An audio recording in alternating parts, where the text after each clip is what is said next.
Fala pessoal, tudo bom? Muito bom estar com vocês. E hoje a gente volta com mais uma aula de História do Brasil. E o que a gente vai fazer hoje? Vou tentar explicar para vocês, hein?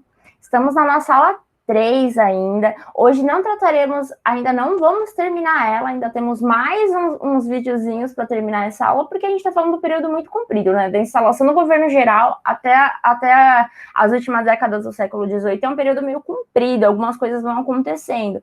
Então, o que eu vou tentar fazer hoje com vocês? Situar a gente economicamente, entender o que estava acontecendo, qual era a administração aqui dentro da colônia, para a gente, inclusive, as mudanças que vão acontecendo na economia da colônia durante esse período, desde a instalação até as últimas décadas do século XVIII. E no próximo vídeo a gente vai trazer, eu vou trazer para vocês, né, algumas questões estrangeiras, né? Então a gente vai trabalhar na próxima aula as invasões estrangeiras, o que estava acontecendo em Portugal, a gente vai trabalhar também o que estava acontecendo na América Espanhola. Bom, tem bastante coisa para a gente trabalhando, tá bom? Mas não vamos se perder, estamos tranquilo, tá? Qualquer dúvida, manda pergunta para mim, todos os materiais estão disponibilizados, inclusive tudo que eu trabalho aqui, todos os textos que eu trago, eu sempre trago citações para vocês, eu trago algumas referências de livros que eu uso, e na verdade as referências estão no material que eu uso, né, para vocês poderem ir lá, saberem direitinho de onde está vindo. Mas qualquer dúvida, manda comentário, me chama, a gente conversa e vai tirando as dúvidas, tranquilo? Bom, vamos lembrar então de onde a gente estava, né? A gente estava conversando, então, sobre a instalação do governo geral aqui no Brasil. A gente conversou sobre três figuras importantes, né, três governadores importantes desse período. E a gente vai pular agora até o início da economia mineradora. Por quê?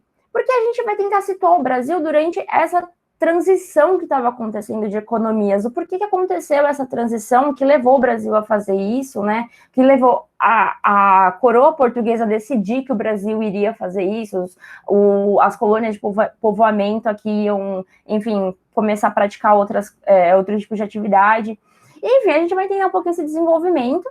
E na próxima aula a gente vai trabalhar, então, invasões estrangeiras e tudo que eu falei para vocês. Inclusive, um nome que é muito importante, que vocês podem até falar no final dessa aula. Professora, eu acho que tá faltando alguma coisa. E eu vou falar Marquês de Pombal. Marquês de Pombal é uma figura muito importante lá do final do século XVIII para... Opa, meu gato tá aqui pedindo carinho.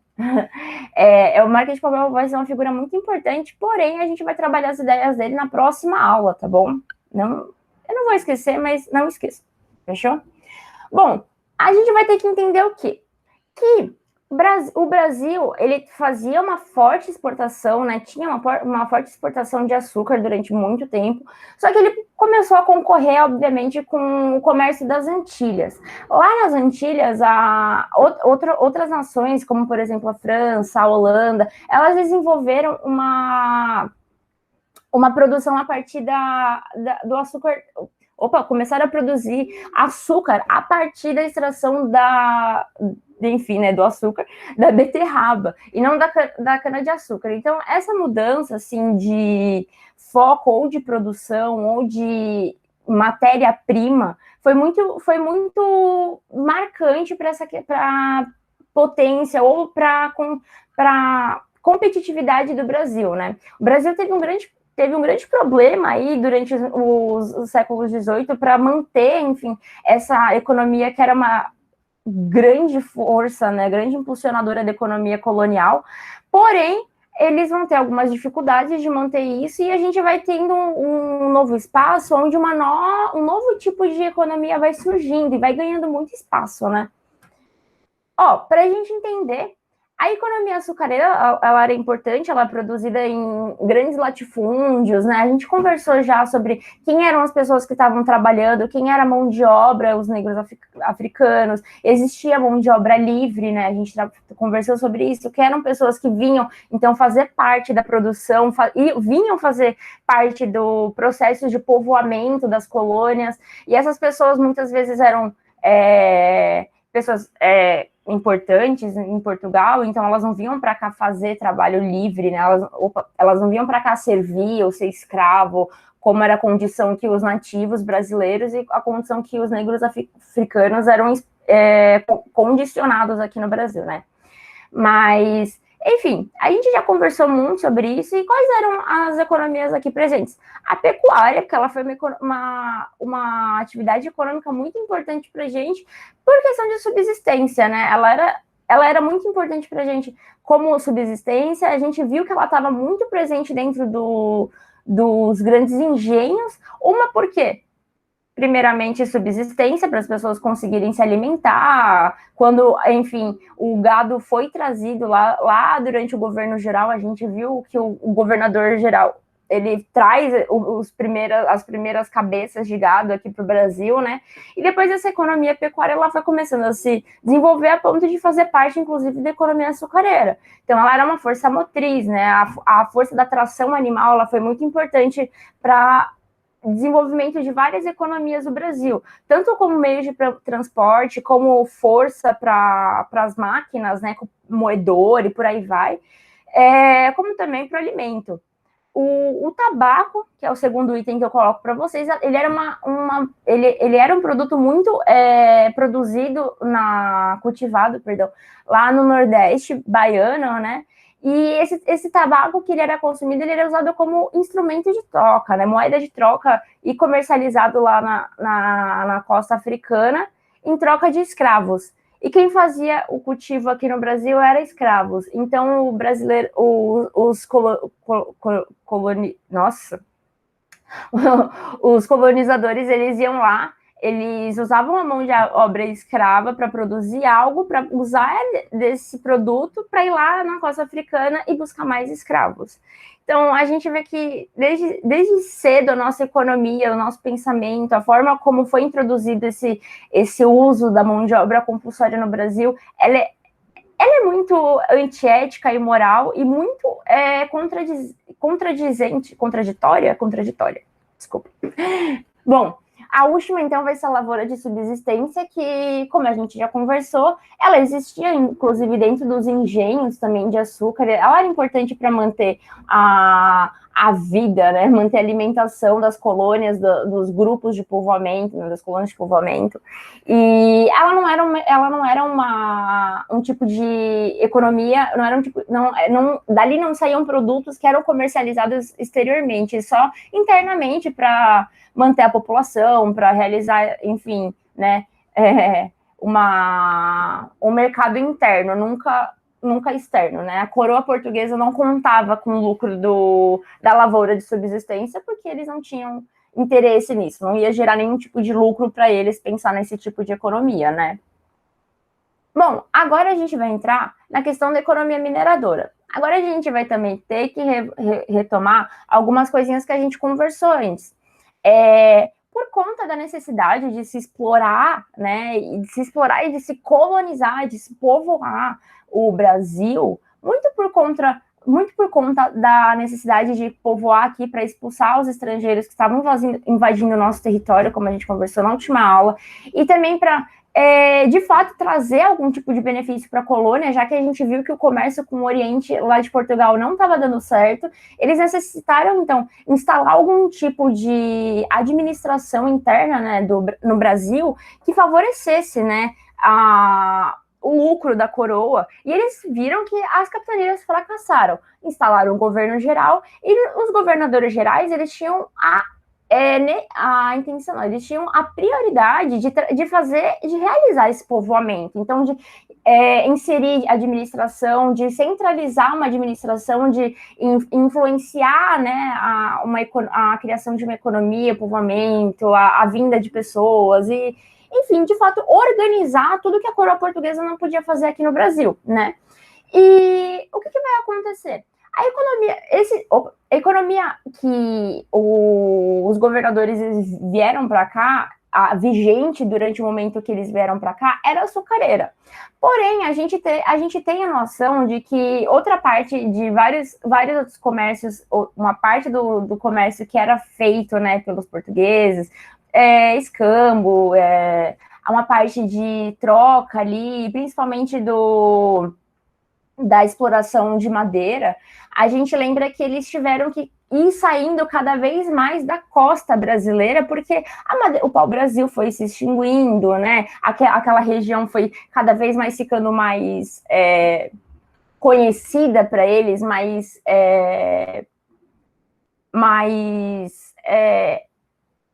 falar conhecida para a gente. Vamos deixar assim, conhecida por eles. Então, eles tiveram a intenção cada vez mais de ir explorando o interior do Brasil. Principalmente porque que a gente vai lembrar? Lá na América Espanhola foi descoberto metais preciosos. Então, por que aqui no Brasil não teria, não é mesmo? Então, os governadores, eles tinham essa intenção também de ir descobrindo o Brasil cada vez mais para dentro, cada vez mais para dentro.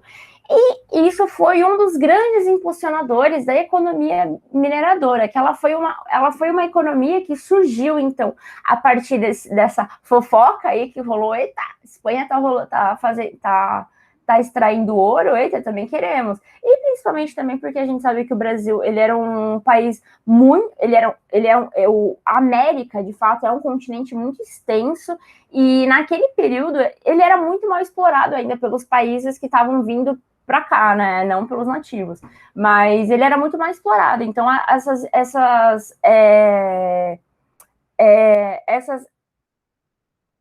nossa, esqueci a palavra, mas enfim. Mas essas tentativas de entrar dentro do território, de entrar dentro do continente, ela foi muito importante para impulsionar esse novo momento que o Brasil vai encarar, essa nova economia que o Brasil vai desenvolver, né? Então, a descoberta do ouro, ela vai provocar uma profunda mudança na estrutura do Brasil colonial e auxilia Portugal a solucionar alguns dos seus problemas financeiros. Importante, né? Então, Portugal tinha o porquê fomentar esse tipo de incentivo, né? Fomentar essa entrada, fomentar esse tipo de economia, né? Esse tipo de extração também, né? A descoberta dos metais preciosos está relacionada com a expansão bandeirante entre o século XVII e XVIII. As primeiras descobertas datam do século XVII na região de Minas Gerais. Então, vamos se posicionar aí, né, temporalmente. Estamos falando de um período entre século XVII e século XVIII, né? Estamos falando de um período a gente está falando de um período que vai compreender um período de grande exportação açucareira, né? Uma competição grande com as Antilhas, né? Com a produção das Antilhas, da coroa portuguesa, baixos lucros da coroa portuguesa por conta dessa competitividade, e o incentivo vai vir exatamente do que a gente acabou de ler, para ajudar a solucionar Portugal, e de fato ajuda, porque auxilia, né, Portugal a solucionar alguns dos seus problemas. Bom, professora, a gente não vai falar hoje dos bandeirantes? Não vamos falar dos bandeirantes. Eu vou trazer para vocês como que funcionou a administração das minas. Professora, você está comendo bola? Eu estou comendo bola, intencionalmente, porque eu quero trazer para vocês a administração, para a próxima aula a gente conseguir conversar sobre a estrutura social que estava acontecendo dentro desses lugares, dentro da colonização brasileira, quem eram as figuras que vão chegar no Brasil, quais são os confrontos que vão acontecer. Então eu vou tentar posicionar para vocês, vou tentar descrever, né, mostrar para vocês a sociedade brasileira de uma forma um pouco diferente, uma forma que eu não quero ficar falando sobre administração a todo momento, então por isso que eu estou forçando isso agora, tá bom? Bom, a administração das minas, ela vai ser uma coisa que vai ter que acontecer, né? Porque a partir do momento em que Portugal quer dizer, os governadores o governador geral brasileiro percebe essa grande prosperidade, né, do Brasil em relação à exploração de minas, né? Ele já deixa claro isso para a coroa já fala, ei, beleza, vamos comercializar isso aí. Então, a administração das minas, ela não vai demorar muito para aparecer aqui no nosso país. Por quê? Porque ela tinha muitos interesses da coroa Aí, dentro, né, obviamente, a nossa colônia, ela é o quintal de Portugal, né? Ele vem aqui, retira uma maçãzinha e sai comendo. Mas essa é uma forma da gente pensar, né? O que é a colônia, né? O que significa. Mas, de fato, a administração das minas, a partir de 1702, ela vai contar com a Intendência das Minas, que era uma instituição responsável pela fiscalização e exploração das minas. Ela realizava a distribuição de datas, lotes que a serem explorados e pela cobrança do quinto, né, que era 20% do ouro encontrado. E aí a gente vai lembrar que durante a economia mineradora, a gente teve vários momentos onde foi se criando cada vez mais impostos para simplesmente se controlar, né? Esse ouro que estava sendo extraído e comercializado. Era uma necessidade de ter controle realmente por parte da coroa e por parte do governo em relação às pessoas que estavam indo ali extrair. Para não ter roubo, para não furtarem, para a coroa conseguir, de fato, tirar alguma vantagem sobre isso, né? Bom, aí apesar do controle metropolitano, da metrópole, né? Quem era a metrópole era a coroa. A partir do controle da coroa, né? A prática do contrabando era muito comum. E para coibi-la, a coroa criou em 1720 as casas de fundição, que transformavam ouro bruto, pó ou pepita, as pequenas pedrinhas, né? Em barras já quintadas, ou seja, já extraído o pertencente da coroa. Já quintadas, né? Porque ele está fazendo referência ao quinto, né? Que era um imposto que eles retiravam desse ouro que era extraído pelos mineradores e era destinado à coroa. Então, dessas minerações, imagina assim, todo o ouro que você leva, que você tem que extrair, você extrai, você tem que passar pela fiscalização da coroa, então, dessas casas de fundição, para a coroa já conseguir ir lá e retirar o que pertence a ela e dar para você o que te pertence. Só que, obviamente, a gente sabe que 20% é um valor muito alto em cima de barras de ouro, e o quintados ele vai fazer referência a isso, né? Quintados porque já foi retirado o quinto da coroa, né? O imposto da coroa. Aí, ó, vamos ler uma partezinha. A criação das casas de fundição, ela gerou violentos protestos, culminando a revolta de Felipe dos Santos, quando ocorre o esgotamento da exploração aurífera e o governo português fixa uma nova forma de arrecadar o quinto, 100 arrobas anuais de ouro por município. Para garantir a arrecadação, é instituída a derrama. A população contemplaria as 100 arrobas com seus bens pessoais. Este imposto trará um profundo sentimento de insatisfação para com a metrópole. O que a gente está falando nesse momento, né?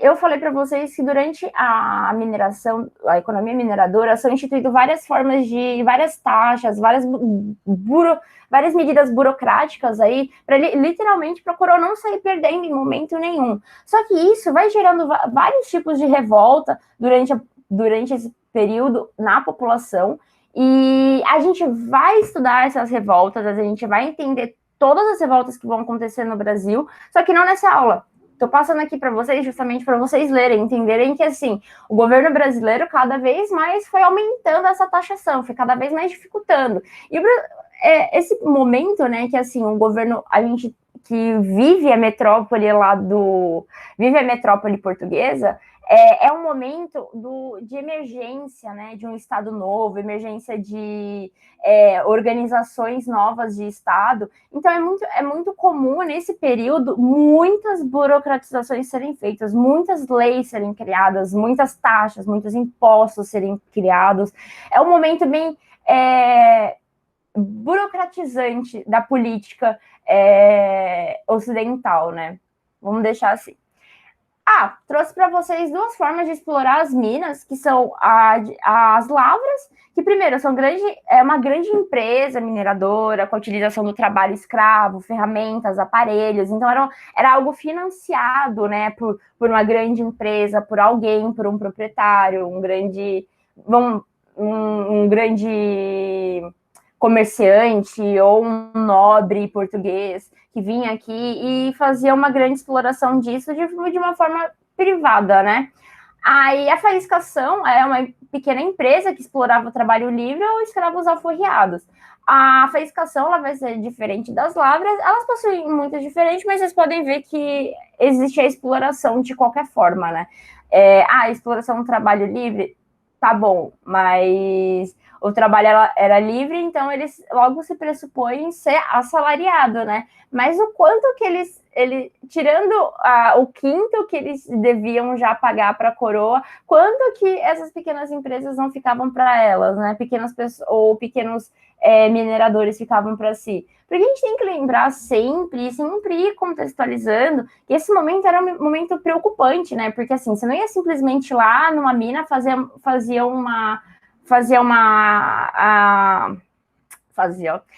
escavava ali, pegava um ouro, pegava uma prata e saía tranquilinho com ela no seu bolso, jogando para cima e para baixo. Não era assim, você precisava ser protegido, né? Era muito comum ter roubos, ter assaltos, as pessoas serem acurraladas, né, por grupos e por aí vai, porque a gente não está vivendo num estado organizado de fato, né? A gente está vivendo num estado que está sendo organizado para Portugal, não para as pessoas que estão aqui vivendo, né? Bom, a gente vai falar agora sobre os diamantes, que também foi um minério muito importante encontrado aqui. Não é tão distante nisso. A gente tem que entender também que a gente tem uma cidade chamada Diamantina, né? Opa, da onde que vem isso? Da onde que vem Ouro Preto, né? Da onde que vem Minas Gerais? São todos territórios muito ligados a esse período colonial, né? Os nomes, o contexto pelo qual eles foram povoados também, né? Sempre tem um porquê atrás disso. Mas vamos ler aqui os diamantes? As primeiras descobertas de diamantes no Brasil ocorreram em 1729, no Arraial do Tijuco, atual Diamantina.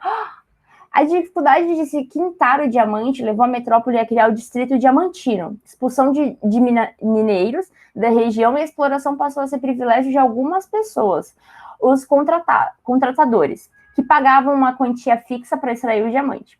Em 1771, o próprio governo português assumiu a exploração do diamante, estabelecendo a real extração. Então, a gente vai conversar muito melhor sobre os diamantes, né? Sobre essa extração, de como ocorreu, os lugares. Eu também, assim, sempre que eu termino uma aula, eu coloco vídeo para vocês verem, vocês passarem um tempo aí, eu não tô com paciência para ver a aula inteira. Coloca os vídeos, sabe? Vamos vendo um monte de coisa. Tem várias formas de se ter o conhecimento, não necessariamente só que eu explicando para vocês vendo o slide. Combinado? Bom, agora para a gente ir encerrando a nossa aula, a gente vai conversar sobre algumas mudanças que foram muito importantes. Eu vou ler bem rapidinho para vocês o que foi acontecendo durante esse início, né? O que aconteceu durante a economia mineradora é que foi de fato muito importante para a mudança do cenário brasileiro. Então, a gente está falando sobre a sociedade brasileira, a gente está falando sobre a história do Brasil, né? Então, como que a nossa sociedade começa a surgir? Então, eu vou trazendo para vocês sempre esses contextos, sempre como tal coisinha vai influenciando na outra, sabe? Porque a gente precisa entender que a história, ela é uma sequência de consequências, né? Ela é consequência de um período, ela é uma consequência de um evento, ela é consequência de uma mudança de economia, sempre é assim, tá? E aí, algumas mudanças econômicas. Então, para começar, a mineração mudou o eixo econômico da vida colonial, do litoral nordestino para a região centro-sul. Então, que a gente conversou, né? É muito importante a gente lembrar, a exploração ela sempre estava acontecendo na região litorânea do Brasil, né? Que era um local de muito mais fácil acesso. Porém, a mineração ela é algo que necessitou que fizesse com que os bandeirantes, os mineradores, quem fosse explorar esse tipo de extração, necessitasse se deslocar mais para dentro do continente. Então, para uma região um pouco mais centro-sul, né, do Brasil. Eu estou fazendo aqui como se vocês estivessem vendo, né, mas imagine que aqui é o Brasil, né, eles exploravam sempre o Nordeste, o continente, a faixa litorânea, né, desse Nordeste brasileiro, e eles começaram a explorar um pouco mais aqui nessa região do meio, né, um pouco mais próximo da região um pouco mais próximo, né? Não tanto. Próximo mais da América Espanhola, um pouco mais perto da região do sul, né, do Brasil, que é uma... A gente vai conversar depois sobre a chegada dos imigrantes por aí. Mas vamos lá. Incentivou a intensificação do comércio interno. Então, por que é muito importante a gente falar sobre esse período? Porque é um período que vai se gerando uma riqueza interna muito grande. Como a gente conversou sobre outros produtos que eram produzidos aqui no Brasil para subsistência, a gente tem que lembrar também que as pessoas elas tinham que consumir outros tipos. Outra coisa que não era açúcar ou minério de ferro, ou minério de ouro, de prata ou diamante, e elas tinham que fazer isso de alguma forma. Então, esse período da economia mineradora, ela foi muito importante para começar a movimentar internamente riquezas brasileiras. Então, o comércio de gado, o comércio de outros tipos de agriculturas, agrocultivos, outros tipos de cultivo, produções. E que mais? Também foi muito importante para a questão das rotas coloniais, quando os bandeirantes, então, só vou contextualizar isso agora, mas a gente vai tratar isso depois em outro momento. Os bandeirantes, eles são pessoas muito importantes para esse período, principalmente para São Paulo, né, que eles têm uma presença muito grande nessa região. Eles são as pessoas que são responsáveis por criarem rotas, né, dentro desse... adentro do continente, né, para dentro de um local que não tinha sido explorado por eles ainda, né, que ultrapassava aquela faixa litorânea. Então, eles são muito importantes para iniciar, então, a criação dessas rotas. São rotas seguras, rotas que já são conhecidas. Então, começar a sair da praia, né? Começar a ir para dentro do continente. Isso é um processo bem importante, né? Porque a partir do momento que eles vão conhecendo as rotas, mapas são feitos, as pessoas já começam a entender as direções, começam a querer, então, povoar outros lugares, descobrir melhores locais, locais com solos diferentes, por aí vai. É um período muito importante, tá? É para descobrir mesmo o que tem dentro desse continente que eles estão conhecendo. Bom, para esse período também, né, entre as mercadorias, destaque para o negro africano, porque a gente viu que ele era comercializado lá antes não, né, porque a gente tem que lembrar que a economia do açúcar, assim, acabou uma e começou a outra. Elas são contínuas, né, tipo, a economia do açúcar, ela teve um grande ápice e ela foi decaindo conforme a concorrência, conforme as dificuldades foram aparecendo, né, só que ela não foi decaindo e parou de acontecer, ela teve ápice, foi continuando, mas sofrendo algumas quedas, alguns ápices, e a economia mineradora, ela surge concomitante à economia açucareira, né? Ela nunca deixou de existir. É só para a gente tirar essa impressão de que acaba uma coisa e começa outra. Não, elas foram concomitantes, então a mão de obra que estava sendo usada lá no engenho, ela passou a ser usada também na mineração, nas minas de extração.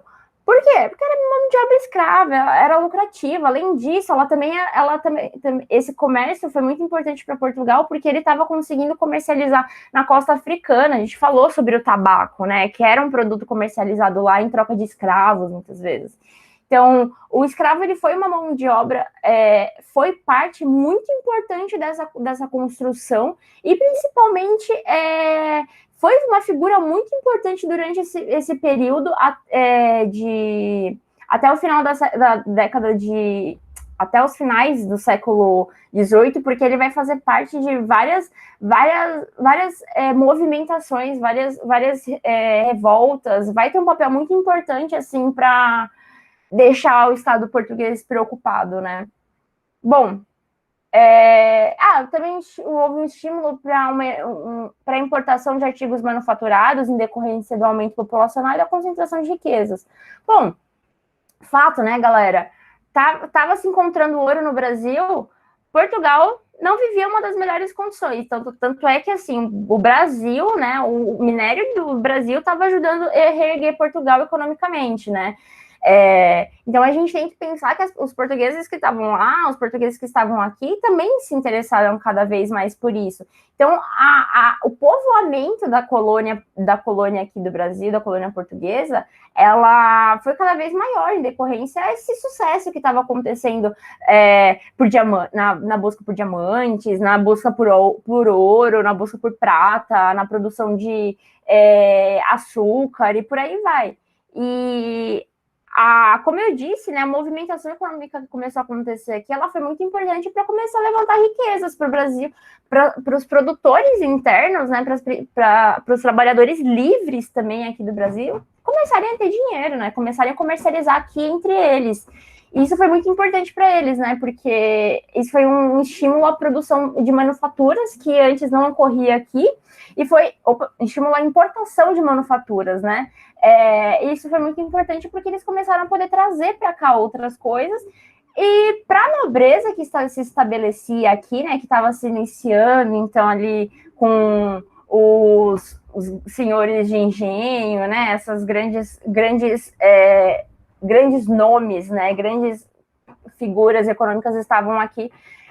Foi importante para eles, né? Para eles começarem, então, ter a sua vida de luxo que eles mereciam, né? Ou não. Mas, enfim. Bom, as mudanças sociais. A gente vai lembrar agora que a economia açucareira, ela não permitia uma flexibilização, ela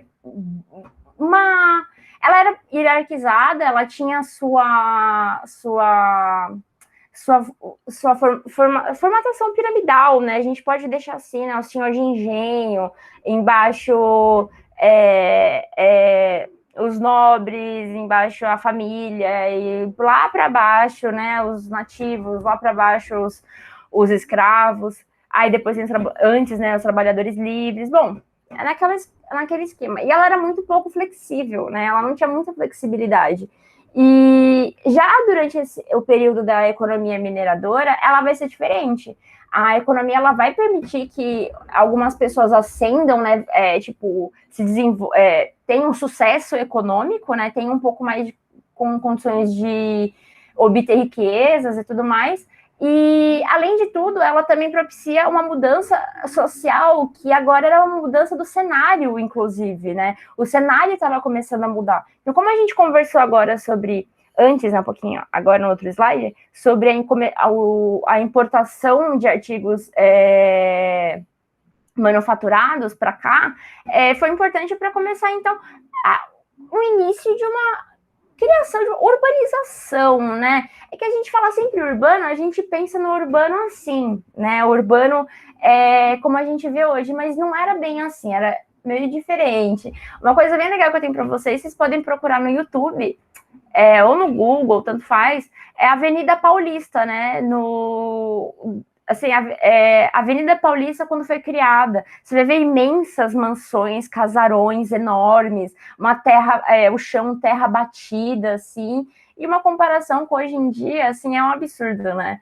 Mas, bom, é só para a gente entender que urbano nós estamos falando, né? A gente está falando de grandes prédios, assim, né? Grandes empresas.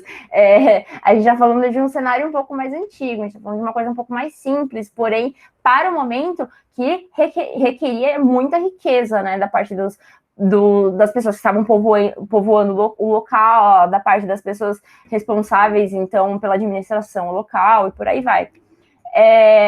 Outra coisa que é muito importante também para a gente entender, e entender também o porquê que eu não falei hoje sobre o Marquês de Pombal, porque eu vou trazer ele na próxima aula, que durante esse período, né, o que vai acontecer dentro do cenário ocidental?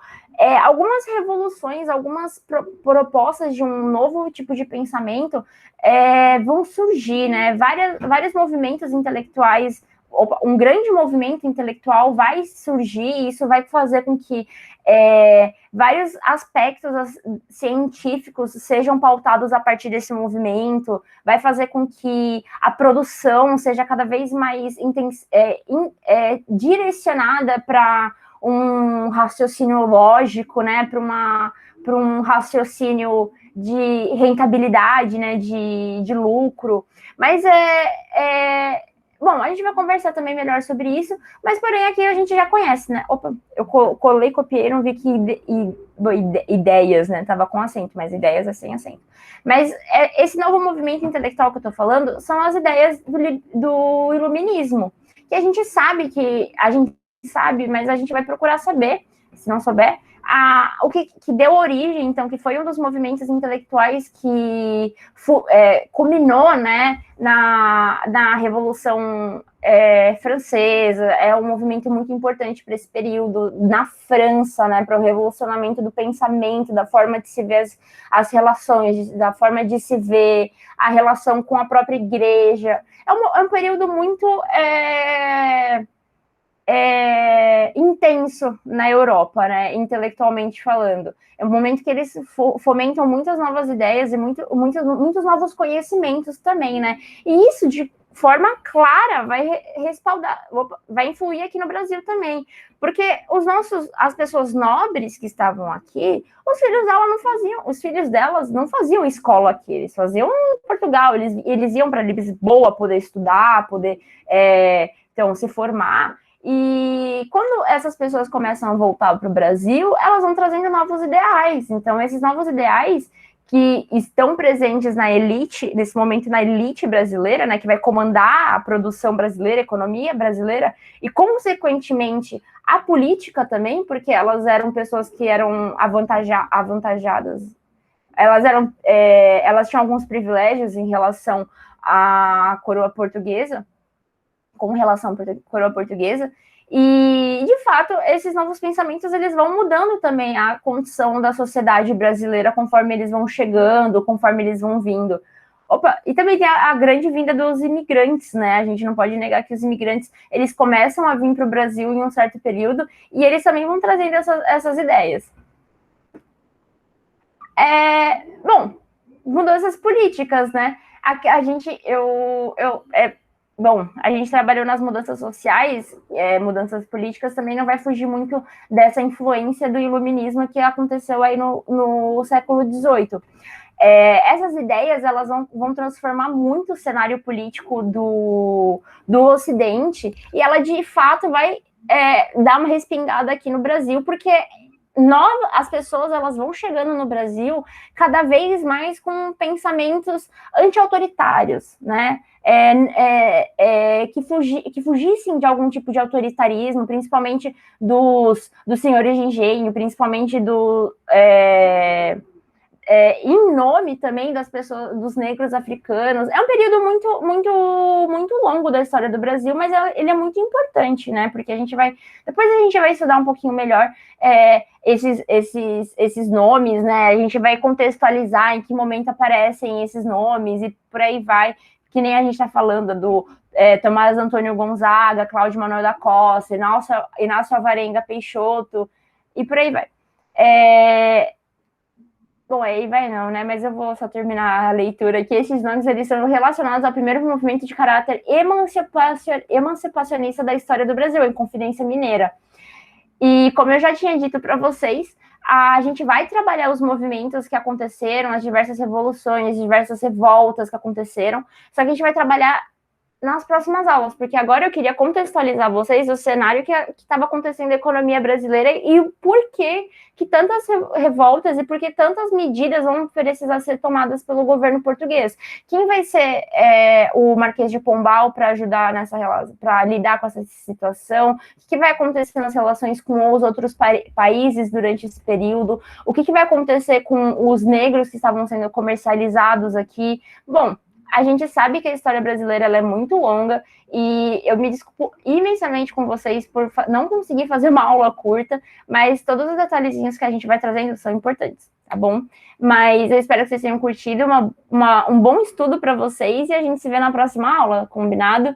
Não esqueçam, todo o material está disponível para vocês. Se vocês tiverem qualquer tipo de dúvida, vocês podem me contactar e a gente vai mantendo uma aula bacana, tá bom? Um beijo enorme para vocês, boa aula!